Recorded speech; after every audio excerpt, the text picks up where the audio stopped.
debajo de un segundo cielo. Hola, buenas tardes. Nos encontramos aquí con el maestro Ernesto Sánchez Rubio. Muchas buenas tardes. Buenas tardes. Que nos dio un poco de su tiempo para realizar esta entrevista, que es cronista y además es secretario del Comité de Pueblo Mágico aquí de Talpa de Allende. ¿De qué nos podría informar sobre Talpa de Allende? Miren, venir a Talpa de Allende es hablar de muchas cuestiones que son muy importantes, no solamente para nosotros que vivimos aquí, sino para la gente que nos visita. Podemos hablar de su historia, podemos hablar de sus tradiciones, de su leyenda, del por qué y desde cuándo es pueblo mágico, qué tuvimos que hacer para que fuera considerado pueblo mágico. Podemos hablar del atractivo turístico, podemos hablar inclusive del bosque de Maple, que es un atractivo y es un núcleo muy importante que se encuentra única y exclusivamente aquí en Talpa de Allende. Podemos hablar del bosque de Maple y decir, ay, vamos a ver el bosque de Maple, nos vamos a Canadá. No, también aquí, a 3 horas de Guadalajara, podemos encontrar Maple y no necesariamente tenemos que ir a Canadá.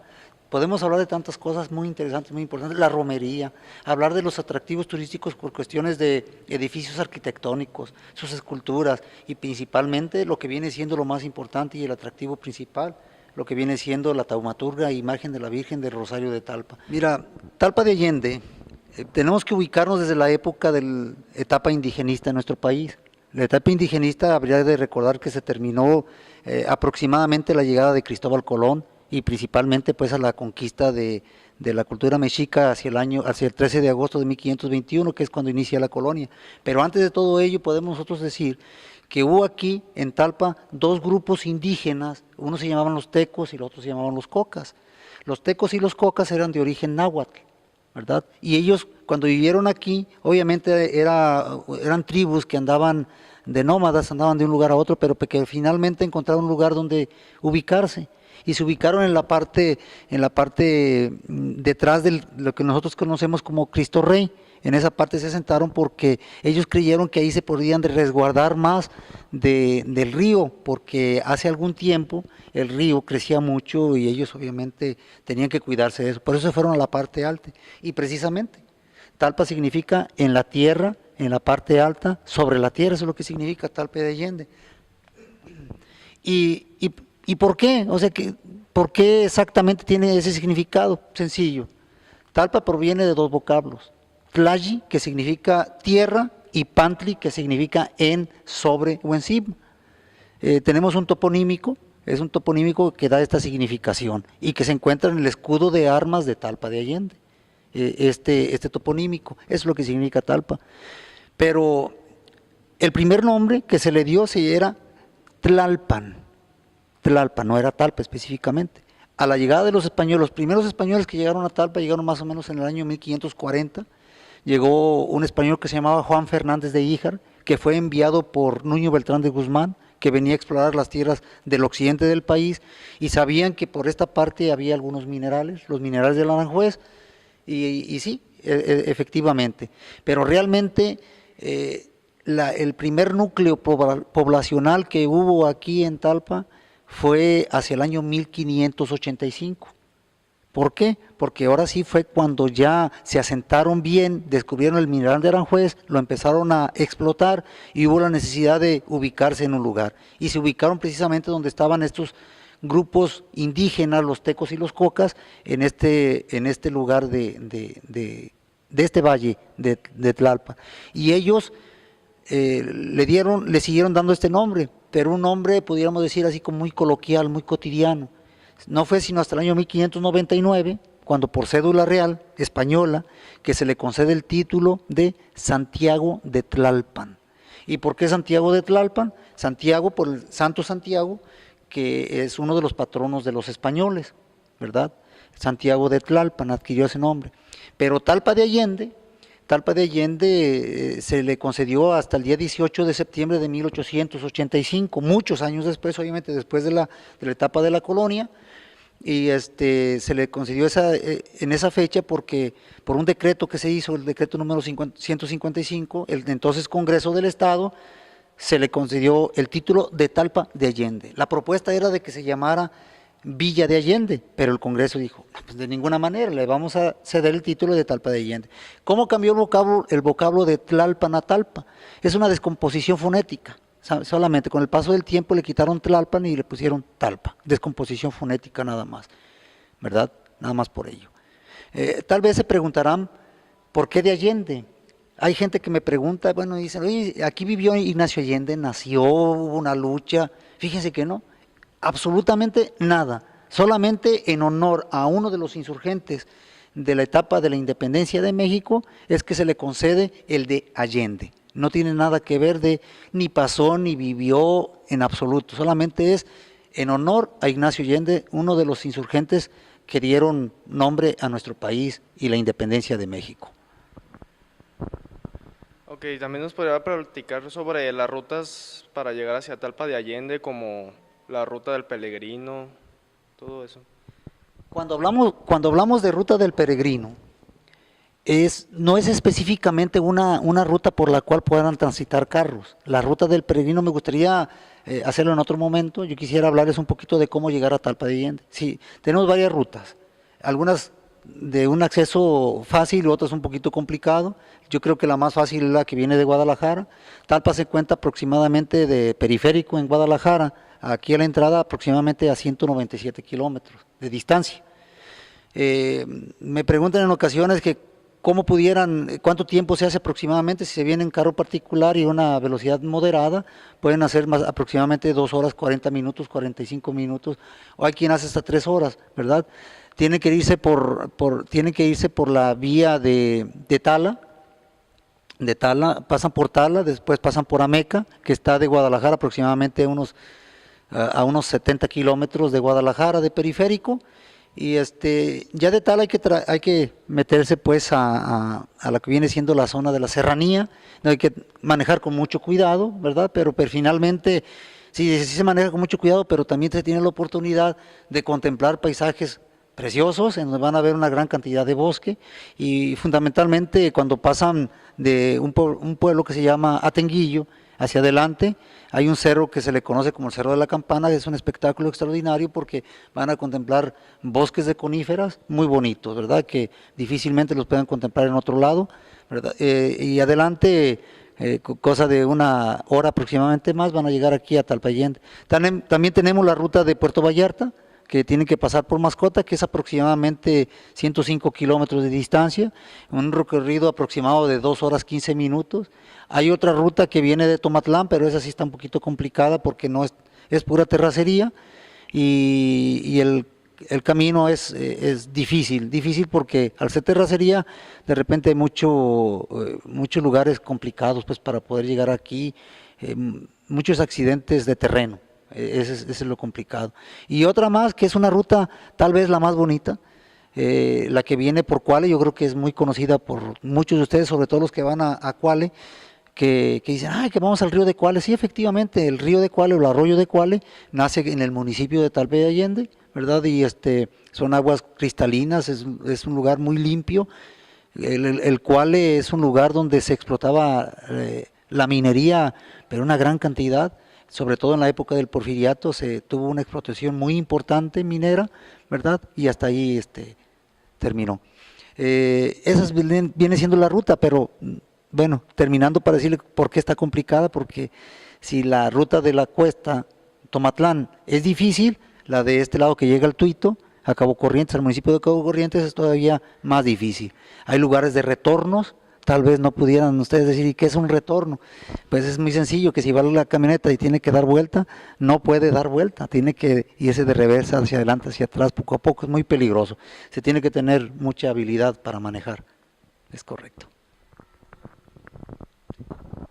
Bueno, también, además de la ruta para autos, existe una que le dicen la ruta de peregrinación. ¿En qué consiste esa ruta o esa ida? La ruta del peregrino, les voy a contar algo muy, muy peculiar que tal vez alguien pueda decir, no, pero yo también he visto en San Juan de los Lagos, en San Juan de los Lagos. Fíjense que en el mundo hay 2 rutas del peregrino, no sé si bien escuchado hablar de eso, 2 rutas del peregrino. Una la que está en Santiago de Compostela, que obviamente es más amplia, más larga, de una distancia mucho más larga, y la de Talpa de Allende, 2 rutas del peregrino. La de Santiago de Compostela está muy bien diseñada, muy bien estructurada. Creo que aquí en Talpa nos ha hecho falta hacerlo con una estructuración diferente, pero para ello se requiere pues del apoyo del gobierno federal tal vez y del estado, obviamente municipales, porque atraviesa la ruta principal del peregrino, viene desde el municipio de Ameca, pasa por Huachinango, por Mixtlán, Atenguillo, Mascota y Talpa de Allende finalmente. Esta ruta del peregrino tiene aproximadamente 95, entre 95 y 100 kilómetros de distancia esta ruta. Y esta ruta del peregrino, la gente se viene caminando y es la verdad que se viven muchas cosas muy interesantes.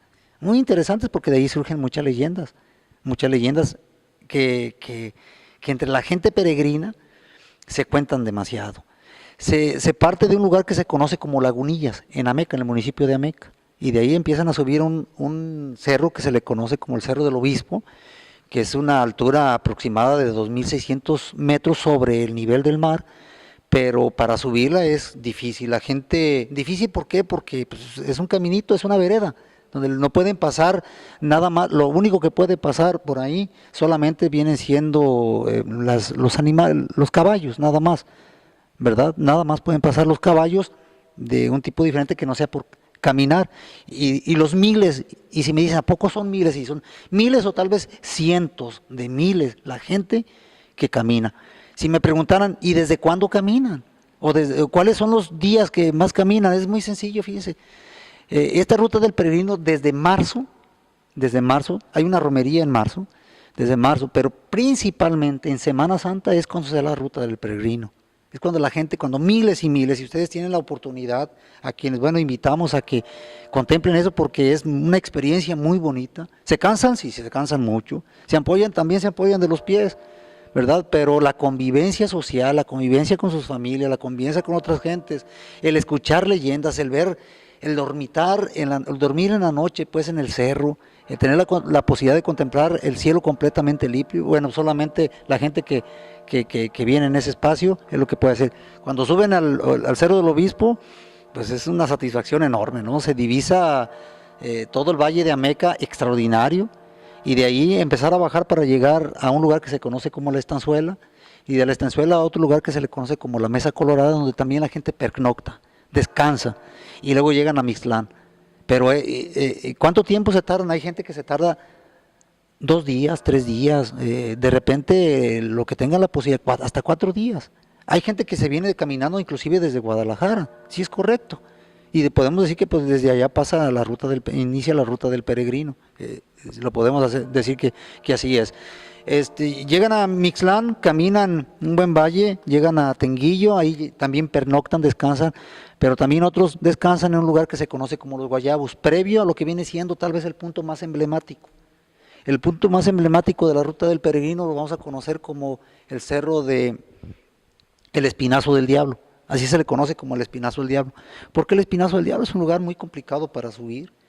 Hay lugares donde tienes que agarrarte de sogas para poder subir. La gente se cansa. Ustedes contemplan a la gente. Yo tengo mucha fotografía al respecto. Yo se las puedo compartir, algunas de ellas. La gente lleva a sus niños cargando en los brazos, los niños lloran, van en la hora del sol, a pleno sol, que es muy complicado, pero finalmente ellos llegan van con una encomienda, ¿no? Ir a agradecer o venir a agradecer a la Virgen del Rosario de Talpa por el favor recibido, o a pedir alguna manda por alguien que se encuentra enfermo, o por algo cuestión personal, ¿verdad?, que se puede suscitar. ¿Y por qué llamo que es el punto anecdótico, emblemático, más significativo y sobresaliente de la ruta del peregrino? Porque cuando ahí llegan van a encontrar no unas cuantas cruces, sino tal vez miles de cruces que la gente llega y las coloca. ¿Y por qué las coloca ahí? Y se sientan y van a ver las cruces llenas de piedritas, y esas piedritas no significan otra cosa más que un rosario que alguien quiso darle a la persona, por lo que ahí dice en el retablo, por qué colocó esa cruz, ¿verdad? Y van a contemplar miles de cruces en ese lugar, cruces de diferentes hechuras, y empiezan a bajar para llegar a un lugar que se conoce como Las Cruces, y otro lugar ahí mismo que está pegadito, que se conoce como Sol de Oros. ¿Por qué son importantes? Porque ahí todo mundo empieza a desayunar, porque generalmente entre 6 de la mañana y 12 del día llegan a tomar sus alimentos, y es un lugar donde está destinado específicamente para alimentarse, y a caminar por un lugar muy abrupto, una zona llena de piedras, muchas piedras muy peligrosas, pero muy bonito porque el rodear, el esquivar las piedras, se vive una experiencia también extraordinaria. Bajan a un lugar que se conoce como Jacales, y hay quienes dicen las aplaudidoras, tal vez hayan escuchado hablar de las aplaudidoras, porque cuando ustedes pasan en el carro luego les van a aplaudir. ¿Y por qué les aplauden? Porque les quieren invitar a que vayan y prueben las tortillas hechas a manos que ahí se realizan, la comida que ahí les ofrecen a todos los peregrinos. Es un lugar de llegar y empezar a tomar otros alimentos. Hay quien toma sus decisiones, o lo toma en las cruces o come en Jacales. Siguen un valle bastante larguito, ¿verdad? Que tal vez sean 2 o 3 horas que tienen que caminar, muy cansado. A mí me ha tocado caminar esa ruta, pero insisto, siempre con esa nostalgia y ese gusto de querer llegar a donde tiene que llegar, al santuario de esta imagen. Llegan a varias rancherías por ahí, que Chanrey, un nombre especial, llegan a San Rafael, llegan a las Coloradas o las Cocinas y la Cruz de Romero. A bajar la Cruz de Romero, que todo mundo, cuando llega a la Cruz de Romero, gente que se asusta, gente que dice que ¿cómo voy a bajar la Cruz de Romero? Nada menos hace unos días me dijo una persona con quien entablé una comunicación, me dice, ya no vuelvo a Talpa, dice, eso de bajar la Cruz de Romero, llegas con los frenos, ¿verdad? Que se están calentando, y cuando subes se te calienta el carro, pero la verdad es que es muy bonita la experiencia. Me dice, bueno, es un decir, pero la verdad es que es muy bonita la ruta. Y llegas aquí, caminas, llegas y ese regocijo, esa satisfacción de haber caminado tanto tiempo, ¿verdad? Y llegar a eso, de lo que me preguntabas en este momento, de lo que es la ruta del peregrino. Mientras hablaba sobre la ruta del peregrino, mencionó leyendas. ¿Nos podría contar algunas de ellas? ¿Cómo? Con todo gusto. Eso de las leyendas en nuestro pueblo, la verdad que se han enriquecido, y sobre todo últimamente, a la gente le gusta mucho que hablemos de las leyendas, y más aquellas que surgen en la ruta del peregrino. Hay una que tal vez algunos de ustedes han escuchado y te lleva por título, y los muertos también vienen de peregrinos a Talpa. ¿Y cómo es eso? Dice, y los muertos también vienen de peregrinos a Talpa. ¿Y cómo es eso? Les voy a contar muy rápidamente una anécdota. Cotidianamente, entre la gente que viene caminando, de repente se encuentran a alguien que tenían años que no veían, y por decir un nombre, Chonita, ¿cómo estás? Tenía mucho tiempo sin saber de ti. No, pues aquí vengo a pagar una manda, y vienen caminando, pero de repente en el camino, como es tanta la gente que camina, de repente se pierden. Y cuando llegan aquí a la basílica, encuentran a algún familiar y le dicen, oye José, fíjate que encontré a Chonita en la ruta. ¿En dónde está? ¿Quién? Chonita. Pero Chonita ya hace 5 años que murió. Pero yo la saludé. Y efectivamente, cuentan que durante 7 años después de haber muerto, se vienen de peregrinos a Talpa. ¿Por qué? Porque quieren cerrar un círculo que no quedó bien cerrado. Y esa es una de las leyendas que surgen en la ruta del peregrino. Y se pueden hablar muchas anécdotas que han pasado así, de esa manera. Es leyenda, pero dicen que sí es cierto que ha sucedido. Y hay otras, por ejemplo, la leyenda de las comadres. Cuando vienen la ruta del peregrino, hay un lugar donde se encuentran 2 piedras, no tan distantes, 2 piedras grandes, y dicen que son las 2 comadres. ¿Qué pasó? Cuentan que había una señora que venía con su manda en la ruta del peregrino, pero de repente se le hizo tan largo el camino y hacía tanto calor, y dijo, no, mejor me regreso. Pero en ese punto donde se encuentran las comadres, o las piedras de las comadres, se encontraron estas comadres y empezaron a platicar, plática y plática. No, comadre, yo no voy porque está muy lejos, y que mejor no, y que me perdone la virgencita que ya camine mucho. Y que se quedaron plática y plática, oye, ¿cómo está mi vecino? Y que duraron horas y horas platicando. Y dicen que de repente llegó una fuerte tolvanera, tan fuerte la tolvanera, y estaba haciendo tanto calor que las llenó de tierra. Y se quedaron así como agazapadas, como se dice un término coloquial de esta región, se quedaron ahí resguardándose, y que de repente quedaron petrificadas estas señoras, las comadres. Y ahí se encuentran, cuando ustedes caminan por ahí, encuentran la piedra de las comadres, porque dicen que no es bueno, que cuando tienes que hacer una una manda, hay que cumplirla y hay que llegar con ella. Y si no, le puede pasar como a las comadres, ¿verdad? Son parte de las leyendas que existen. Aquí en Talpa hay varias leyendas más. Obviamente la leyenda la principal de todas, sin duda, es la leyenda de la renovación de la taumaturga imagen de la Virgen del Rosario de Talpa. Y que esta leyenda surge desde el 19 de septiembre de 1644, cuando se renueva esta imagen y que surge pues como leyenda, pero bueno, que la gente y la devoción de la misma ha creado o ha sido tan impactante que hoy en día son tal vez 3 millones aproximadamente de peregrinos los que acuden a visitar a esta Virgen durante el año. Y tenemos que encontrar muchas más leyendas, la leyenda de las comadres, la leyenda del Cerro de Don Pedro, algunas de las que se ubican, la leyenda del Cerro de la Vieja, leyendas que se encuentran por aquí en Talpa y que con todo gusto les podemos platicar cuando nos visiten aquí a Talpa. Habló también de la Cruz de Romero. ¿Qué nos puede mencionar de ella? Con todo gusto, la Cruz de Romero, a la que mucha gente le tiene miedo. Llega la Cruz de Romero y dice, madre mía, para bajar la Cruz de Romero, ¿cómo le hago? Pero, ¿qué es la Cruz de Romero? Fíjese que tiene una historia muy peculiar. Aproximadamente en el año 1802, estaba un señor que se llamaba don José Romero. Era una persona muy acaudalada de esta región, y él prometió a la Virgen que cuando uno de sus nietos, que se llamaba Hilarión Romero Gil, Hilarión Romero Gil fue un jurisconsulto muy importante y con mucha presencia, pues, no solamente en el estado de Jalisco, sino a nivel nacional, que cuando él se graduara, él iba a hacer la carretera a Talpa. Y efectivamente, en 1802 tuvo la oportunidad de abrir la carretera a Talpa. Y cuando llegó exactamente donde se divisaba el valle de Talpa de Allende, dijo, aquí voy a colocar una cruz. Y es en honor a don José Romero.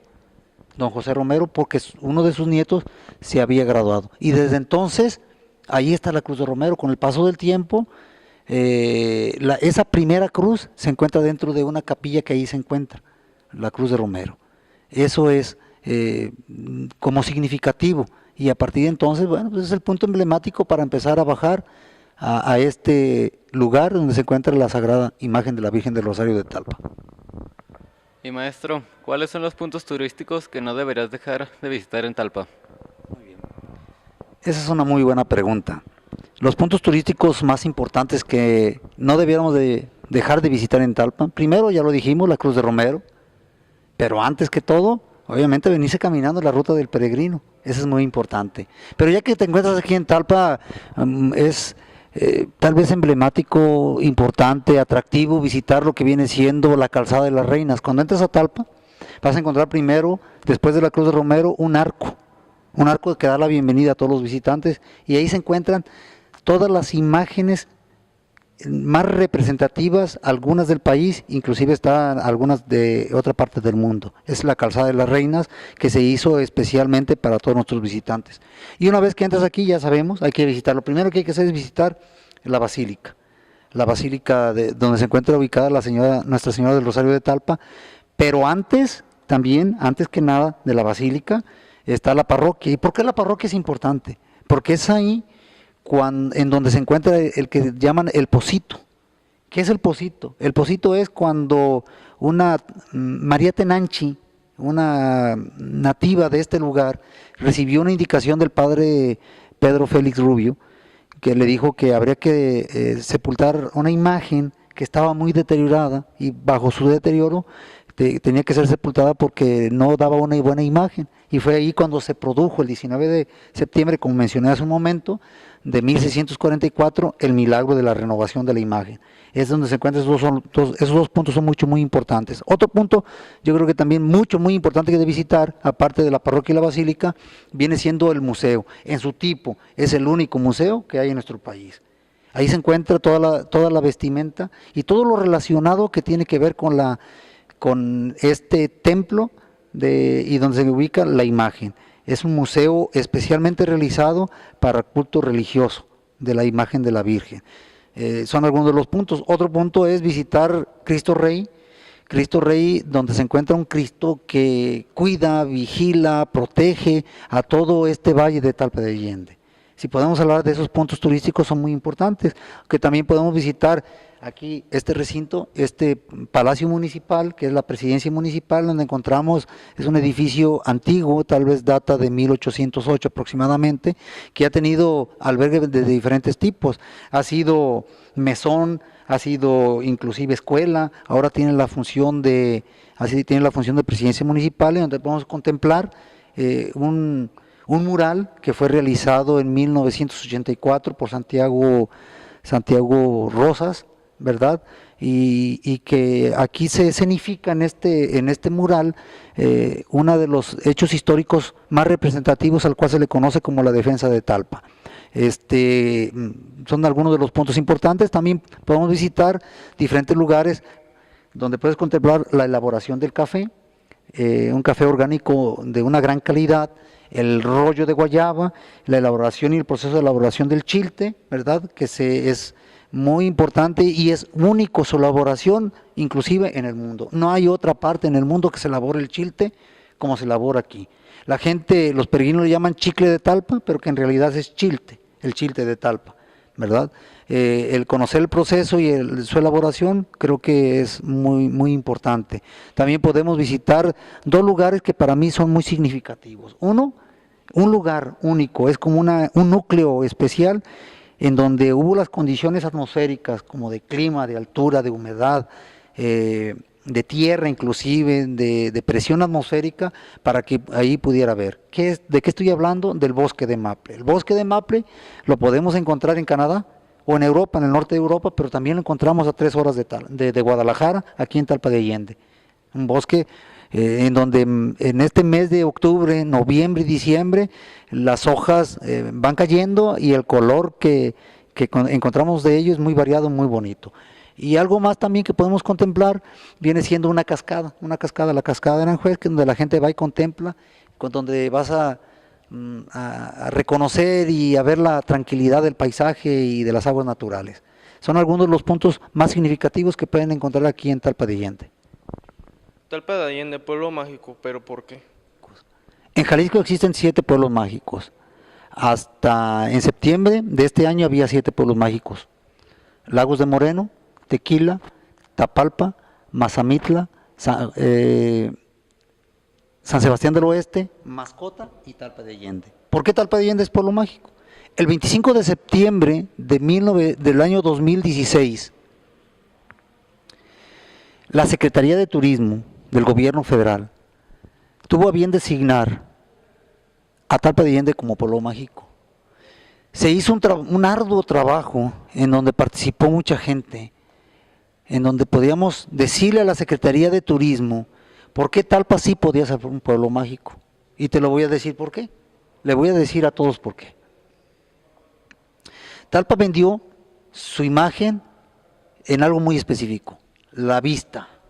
Cuando tú bajas desde la Cruz de Romero tienes un paisaje extraordinario y contemplas desde allá, inclusive en la ruta del peregrino, como en un tiempo específico viene bajando la gente con sus niños cargando, ancianos con sus bordones, con sus burritos, que le llaman sus burritas, ¿verdad? Bajando, y que la vista es extraordinaria. Por el gusto, cuando llegas a Talpa y vas a degustar la rica comida que aquí hay, vas a degustar el rollo, vas a degustar el café, vas a irte a comer unas gorditas que no son las gorditas tradicionales que conoce todo el mundo, es una gordita muy especial, es una tortilla pequeña en donde le ponen la dora y donde le ponen en la parte de arriba un picadillo, pero el sabor es extraordinario, degustación. El olfato, cuando llegan a Talpa y dicen, llegué a Talpa, huele a rollo, huele a café.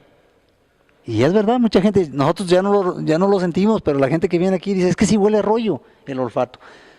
Pero además el oído. ¿Por qué el oído? Porque cuando vienen los peregrinos y vienen con sus danzas, escucha la música, el regocijo, los rezos. El tacto. En Talpa existen manos mágicas. ¿Por qué manos mágicas? Porque tenemos artesanos extraordinarios en donde ellos trabajan el chilte y hacen figuras que inclusive son tan parecidas como, por ejemplo, una Virgen de Talpa, una yunta, unos sillones, unas flores, unas rosas, un sembradío, tantas cosas que pueden utilizar para ello. En Talpa tenemos una ruta del peregrino que no existe en el país, otra. Tenemos una imagen de Talpa, que es una de las 3 hermanas que existen en Jalisco, la de San Juan de los Lagos, la de Zapopan y la de Talpa. Y cada una tiene una función específica. Y tenemos también, como había mencionado, esta degustación, que solamente la podemos tener aquí en Talpa de Allende. Eso es lo que se hizo, que Talpa fuera reconocido en esa fecha como pueblo mágico. Bueno, pues le agradecemos por su tiempo, por su hospitalidad al maestro Ernesto Sánchez Rubio. Y ahora vamos a conocer un poco más el pueblo. Acompáñenos. Formado de nubes y neblina, se encuentra un lugar lleno de historia, lleno de magia como una perla escondida.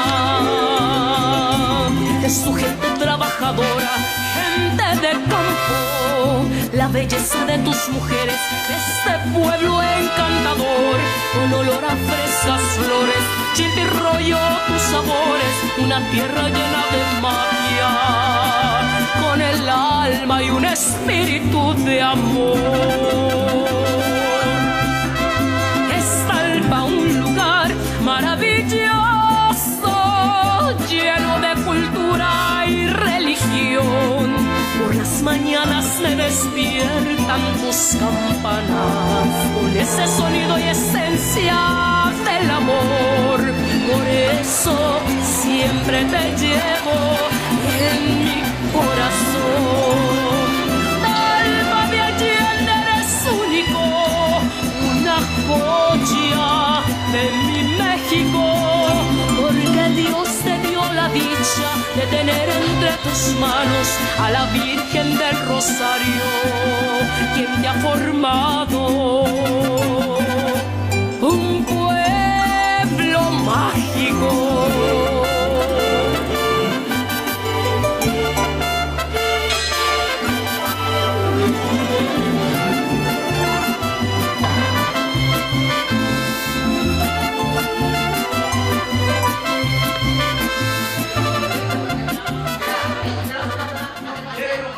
Bueno, ahora nos encontramos en la fábrica de rollo de guayaba aquí en Talpa. Aquí estamos con Pablo Cortés, que nos va a explicar un poco cómo se elabora el rollo de guayaba. Bueno, hola, buenas tardes. Primeramente, pues obtenemos lo que es la fruta de la guayaba. Ya después de ahí empieza el primer paso, que es descopetar la guayaba, quitarle lo de arriba, el cabito de la guayaba. Ya luego que pasamos al segundo punto, donde empieza a amartajar la guayaba, pues, a una máquina que se llama la picadora, le llamamos nosotros. Luego que ya está martajada, se pasa a otra máquina para que la muela completamente, para obtener lo que es pues molido, para hacer el rollo ya guayaba molido que muchos conocen. Luego de ahí se pasa a unos casos que tenemos aquí. En ese proceso ya le agregamos lo que es azúcar. Es una pasta de guayaba llena completamente la cubeta y como 12 kilos de azúcar. Ya después que está con el fuego, como alrededor de unos 50, una hora aproximadamente, se pasa a otra área, ya que lo extendemos aquí. Ahorita le vamos a explicar un poquito. Lo pasamos a esta área para que se oríe un poco y quede en su punto. Y ya se empieza a recoger al día siguiente, lo que se elabora hoy, hasta el día siguiente se empieza a recoger. Ya luego se pasa a otra área donde es cortar y empezar a pesar y empaquetar el producto. Ya después lo pasamos al área de venta y ahorita le explicaremos un poco de los productos que tenemos. ¿Para qué funciona o qué? Es para hacer lo que explicaba el producto de guayaba, que es donde está con fuego alrededor de unos 50 minutos, como les decía anteriormente. Y después de que está aquí, ya cuando queda en su punto, pues ya empezamos ahorita a sacar el producto de guayaba, el guayabate, pues. Oye, ¿y estas máquinas para qué sirven? Pues aquí hace la misma función que les explicaba acá, lo que es en el caso, más que es como más innovador, pues. Ahorita les voy a mostrar cómo funciona, cómo gira. Igual, es el mismo procedimiento, está al mismo tiempo, solo que aquí agarra, pues, lo doble, se podría decir, lo que agarra un casito allá.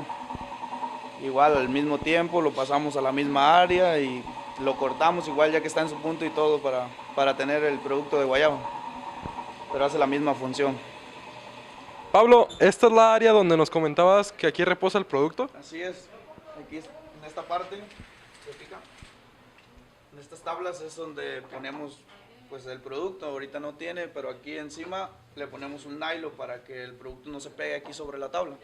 Y ya, pero aquí toda esta área y parte de adentro de la bodega también ponemos para que descanse el producto, pues que quede en su punto para el día siguiente empezarlo a cortar y pesar y que quede en su punto ya para venderlo.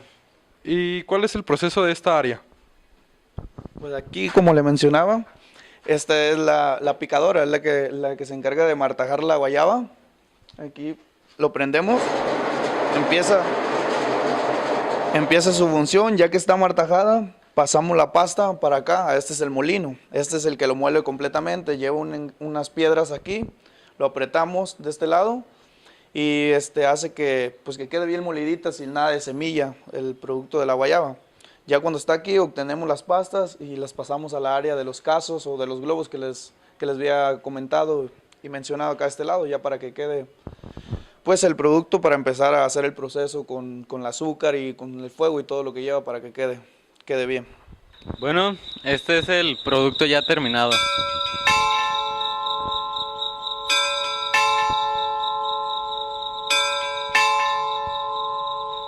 Bueno, Pablo, muchas gracias por tu tiempo. Bueno, muchas gracias por ver este video y los invitamos a que visiten Talpa de Allende, un pueblo mágico.